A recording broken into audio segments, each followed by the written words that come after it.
Kami dari kelompok 8, kelas D, Kebijakan Energi Lingkungan dan Kebijaksanaan, yang beranggotakan Indriana Faturrahmah, Alvina Salsabila, Fatimah Dwi Arwin, Niken Ayu Lestari, Wilda Dwi, akan memaparkan materi tentang Good Anthropocene. Selamat menyaksikan. Di tengah tantangan global yang semakin kompleks, muncul sebuah harapan baru, Good Anthropocene. Era di mana manusia tidak hanya sekedar beradaptasi, tetapi juga berkontribusi positif terhadap planet bumi. Di penjuru belahan dunia, inovasi berkelanjutan dan tindakan kolektif mengubah cara hidup manusia. Dari teknologi hijau hingga pertanian regeneratif, kita menemukan cara untuk hidup selaras dengan alam. Anthropocene pertama kali dipopulerkan oleh Paul Crutzen, seorang ahli kimia atmosfer dari Belanda. Paul berpendapat bahwa dampak manusia begitu signifikan, sehingga layak dijadikan sebagai penanda mulainya zaman geologis baru untuk menggantikan Holocene yang telah berlangsung sejak 11.700 tahun lalu.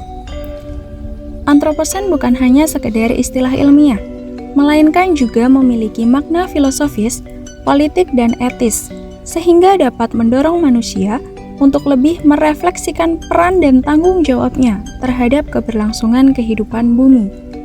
Meskipun terjadi perdebatan di kalangan para ilmuwan mengenai kapan dimulainya Anthropocene, tidak dapat disangkal bahwa konsep ini telah mengubah pandangan dalam memahami hubungan manusia dan alam, di mana manusia bukan hanya sekedar bagian dari ekosistem, tetapi sebagai agen perubahan utama dalam kehidupan di bumi. Good Anthropocene, sebuah konsep yang merujuk pada masa depan di mana manusia, penyebab terjadinya banyak kerusakan lingkungan, mampu menciptakan kondisi yang lebih baik melalui inovasi, kebijakan yang berkelanjutan, dan tindakan kolektif. Penekanan potensi positif dari interaksi antara manusia dengan lingkungan, terutama dalam hal teknologi dan kesadaran ekologis, bertujuan untuk mengatasi tantangan global, seperti perubahan iklim, kehilangan keanekaragaman hayati, dan ketidakadilan sosial. Pada dasarnya, konsep ini muncul karena adanya kesadaran bahwa perubahan yang diakibatkan oleh aksi manusia seperti emisi gas rumah kaca, deforestasi, urbanisasi masif, serta pencemaran laut dan udara telah menimbulkan dampak signifikan yang melampaui skala lokal hingga mempengaruhi kondisi planet bumi secara global. Penerapan Good Anthropocene bertujuan menciptakan hubungan harmonis di antara manusia dan lingkungan untuk menciptakan kehidupan yang lebih baik di masa mendatang dengan tetap mempertimbangkan kondisi bumi. Aspek tujuan Good Anthropocene meliputi: yang pertama, pengelolaan sumber daya alam secara berkelanjutan sehingga dapat meminimalisir hasil limbah agar tidak mencemari lingkungan serta dapat mendorong manusia untuk beralih menggunakan sumber energi terbarukan yang lebih ramah lingkungan. Kedua, perlindungan lingkungan melalui upaya konservasi yang dilakukan untuk melindungi keanekaragaman hayati serta peningkatan upaya mitigasi perubahan iklim yang terjadi. Ketiga, keadilan sosial melalui pemberdayaan masyarakat untuk meningkatkan partisipasi dalam proses pengambilan kebijakan, mendorong kolaborasi antar pemangku kepentingan, serta peningkatan rasa tanggung jawab di kalangan generasi muda tentang pentingnya menjaga lingkungan. Keempat, transformasi positif menekankan perubahan positif melalui pemanfaatan inovasi teknologi dan pengembangan sistem pertanian yang berkelanjutan.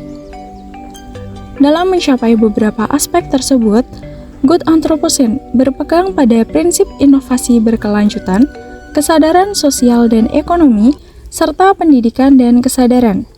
Prinsip-prinsip tersebut digunakan untuk memastikan bahwa dampak dari pemanfaatan teknologi yang ramah lingkungan dapat memberi manfaat bagi keberlangsungan kehidupan di bumi.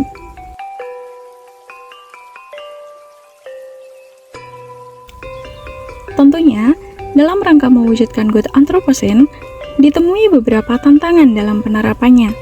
Tantangan yang ditemui diantaranya ketimpangan akses teknologi ramah lingkungan karena adanya keterbatasan sumber daya. Keterbatasan ini menyebabkan belum dapat diwujudkannya teknologi ramah lingkungan dalam pengelolaan sumber daya berkelanjutan, sehingga berdampak pada keadilan sosial masyarakat.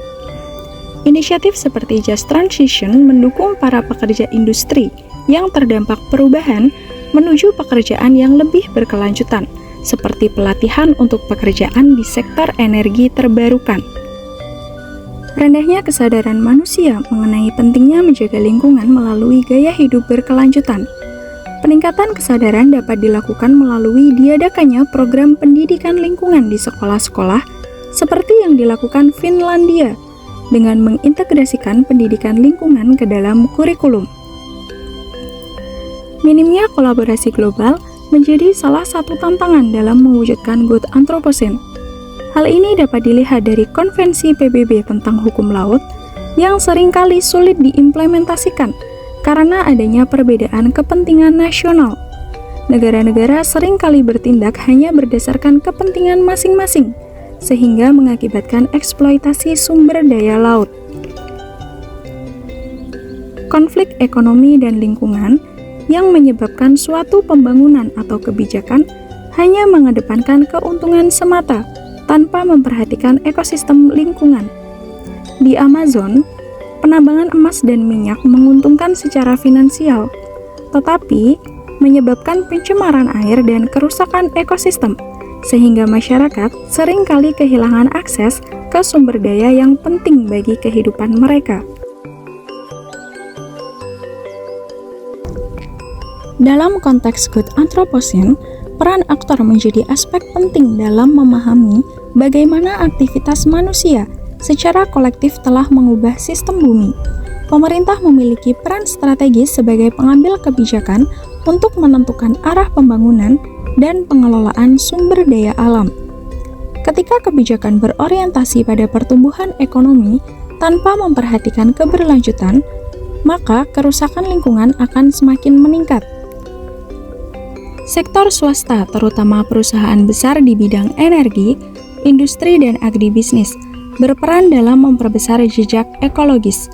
Sektor ini dapat menjadi agen perubahan apabila mau berinovasi dalam penggunaan teknologi ramah lingkungan yang berkelanjutan. Tetapi, apabila aktivitas produksi dan eksploitasi sumber daya dilakukan tidak ramah lingkungan, justru menyumbang terhadap krisis iklim dan pencemaran. Di lain sisi, organisasi non-pemerintah, NGO, dan aktivis lingkungan hadir sebagai penyeimbang dalam mendorong kesadaran, mengadvokasi kebijakan, serta menawarkan alternatif yang lebih berkelanjutan. Terjadinya interaksi dan ketegangan di antara berbagai aktor terlibat mencerminkan adanya kompleksitas dalam pengelolaan bumi untuk menentukan arah perubahan menuju masa depan yang lebih baik. Peran komunitas lokal juga tidak bisa diabaikan, karena mereka menjadi pihak yang paling terdampak dari adanya degradasi lingkungan. Pengakuan atas hak masyarakat adat menjadi langkah penting untuk memastikan bahwa strategi pembangunan tidak hanya berorientasi pada kepentingan global, tetapi juga memperhatikan keadaan ekologis dan sosial di lapangan.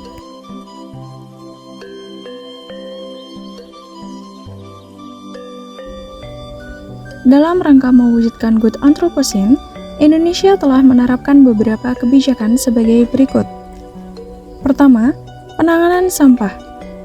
Melalui Peraturan Presiden Nomor 97 Tahun 2017, Indonesia menetapkan target untuk mengurangi 30% sampah domestik pada tahun 2025. Strategi ini menekankan pentingnya pemilahan, pengurangan, serta peningkatan daur ulang sampah. Pemerintah berkolaborasi dengan berbagai pihak, baik swasta maupun masyarakat, untuk membangun sistem pengelolaan sampah yang lebih terintegrasi. Beberapa daerah seperti Jakarta, Bali, dan Bogor telah mengeluarkan peraturan pelarangan penggunaan plastik sekali pakai untuk mendorong perubahan perilaku konsumen dalam rangka mengurangi pencemaran lingkungan dan meningkatkan kesadaran kolektif mengenai pentingnya ekosistem dan kesehatan publik. Kedua, pengendalian perubahan iklim. Internationally Determined Contribution (INDC) berperan dalam menurunkan emisi gas rumah kaca pada tahun 2030.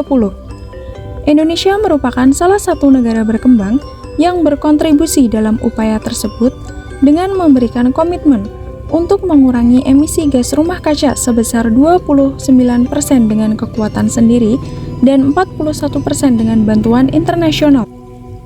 Pemerintah Indonesia menyusun Rencana Umum Energi Nasional (RUEN) dengan menetapkan target peningkatan energi terbarukan hingga 23% dari bauran energi nasional pada tahun 2025 untuk mengurangi jejak ekologis dengan membangun masa depan energi yang lebih berkelanjutan. Ketiga, rehabilitasi dan perlindungan hutan. Sebagai salah satu negara dengan hutan tropis terluas di dunia, Indonesia merupakan wilayah dengan tingkat deforestasi yang cukup tinggi.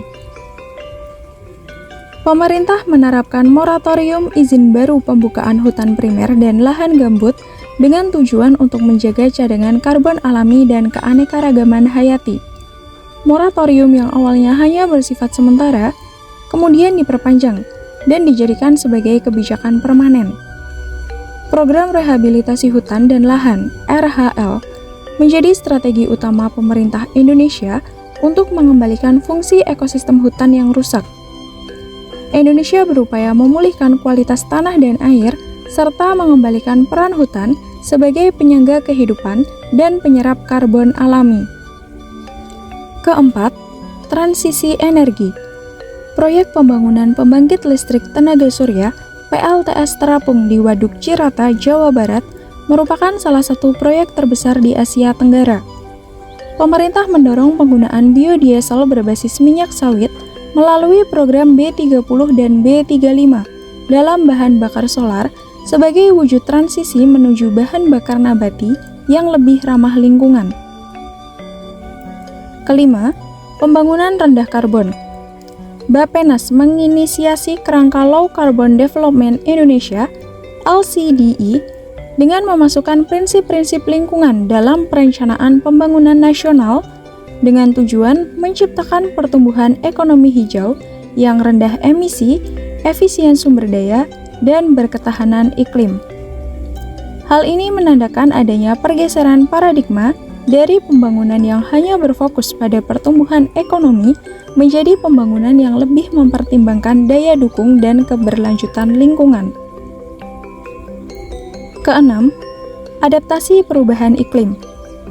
Sebagai negara kepulauan, Indonesia rentan terhadap dampak perubahan iklim, terutama naiknya permukaan laut dan terjadinya bencana alam. Pemerintah mengeluarkan program Desa Tangguh Bencana dan program Kampung Iklim atau Proklim yang melibatkan seluruh masyarakat dalam kegiatan pengelolaan resiko bencana dan pelestarian lingkungan. Melalui program ini, pemerintah menekankan peran masyarakat lokal sebagai agen perubahan sekaligus membangun ketangguhan dari bawah. Pembangunan tanggul laut di kawasan pesisir dan penerapan sistem peringatan dini banjir juga merupakan upaya yang dilakukan pemerintah untuk menghadapi dampak perubahan iklim yang ekstrim.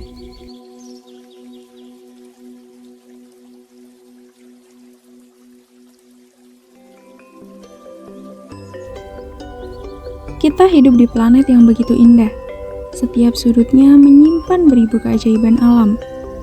Namun saat ini, bumi kita menghadapi tantangan besar.